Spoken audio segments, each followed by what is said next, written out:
bagong araw at bagong mamahalin. Ito ang tinatawag ng French New Wave.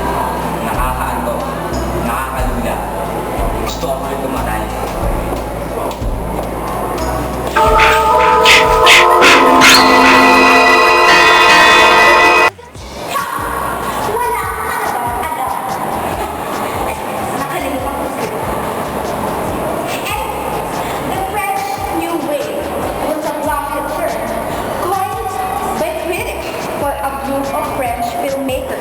Of the late 1950s and 1960s, influenced by Italian neorealism. Although never a formally organized movement, the New Wave filmmakers were led by their self-conscious rejection of classical cinematic form and the spirit of youthful iconoclasm. Many also engaged in their work with the social and political upheavals of the era, making their radical experiments with editing, visual style, and narrative part of a general break with the conservative paradigm. Ha! Boblaks ka talaga! Isipin mo na lang mga director ng French New Wave, mga rebelde, parang ako lang. Ayaw sumunod sa mga norms. Walang rules na sinusunod, kundi ang mga konstruksyon lang nila. Kahit ano gawin nila sa pelikula, gagawin nila. Boblaks! Oh well, it began as a critic for the famous film magazine. Co-founder and theorist Andre Beatty was a prominent source of influence for the movement by means of criticism and editorialization. They laid the groundwork for a surge of concepts known as the policy of authors. Writers attacked the classic literary style of French cinema. Teka lang, Bon, hindi pa ako tapos. Awat lang. Pinapakita dito na ang director is the author of his movies with a personal signature visible from film to film. Pakilipan. Hindi ko mabasa. Bilis naiyak ako. Different movies by Jean Renoir and Jean Vigo and made them radical cases for the artistic distinction and greatness of Hollywood studio directors such as John Ford, Alfred Hitchcock, and Nicholas Ray. The beginning of the New Wave was to some extent an exercise by the careers writer in applying this philosophy to the world by directing movies themselves. O diba, ang sosyal, nakakaiyak lang ah. Naiyak ako.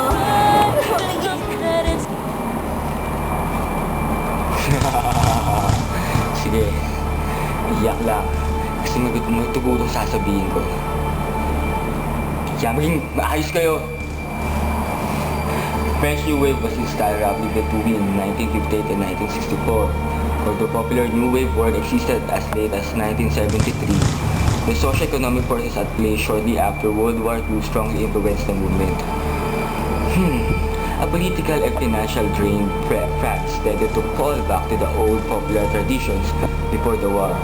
One such tradition was straight narrative cinema, specifically classical French film. The movement has its roots in rebellion against the reliance on task forms, criticizing particularly the way these forms could force the audience to submit to a imperial clout line. New Wave critics and directors studied the work of these and other classics. They did not reject them, but rather found a new outlet for the same creative energies. Wait, ba't ko nakatuto ka sa akin? The low-budget approach helped filmmakers get at the essential art form and find what to them was a much more comfortable and honest form of production. Charlie Chaplin, Alfred Hitchcock, Orson Welles, Howard Hawks, John Ford, and many others. Forward-thinking film directors were held up in admiration while standard Hollywood films bound the traditional narrative flow were strongly criticized. Alam ba yan na gusto mo papatayin kita?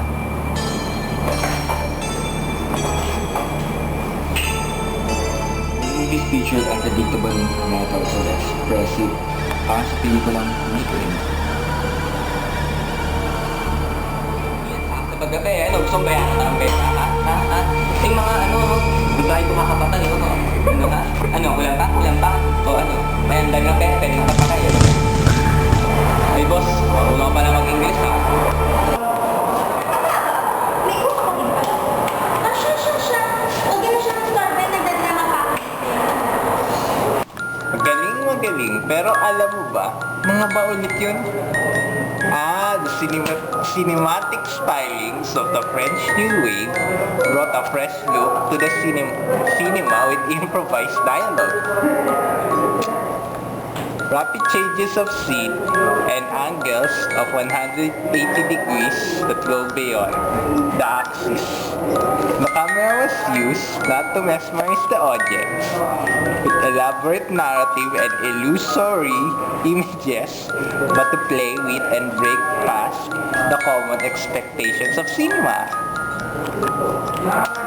The heart of the new wave technique is the issue of money and production value.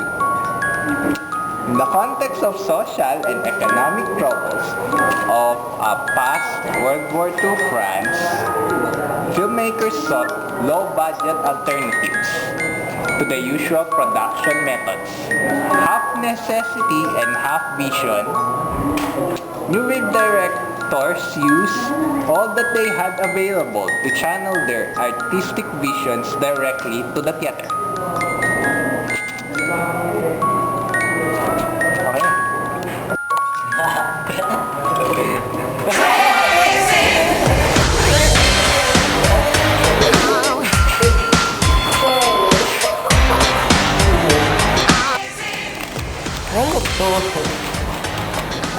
With our film movement, the innovations of the new wavers down to the American cinema, beginning with the heavily evident stylist similarities Arthur Fence, Boney and Clyde. The following generation of young hired filmmakers, known as New Hollywood, of the early 1960s and 1970s all claim the display influence from the French tradition of the previous decade. Oh, that's great! Alam niyo ba na may dalawang bank ang French New Wave? Ang left at ang right bank. Ang left bank group is a contingent of filmmakers associated with the French New Wave. First identified such as by Richard Roud, the corresponding right bank group is constituted of the earlier, more famous and financially successful new wave directors associated with Cashier de Cinema. The two groups, however, were not in opposition. Cashier du Cinema advocate left bank cinema.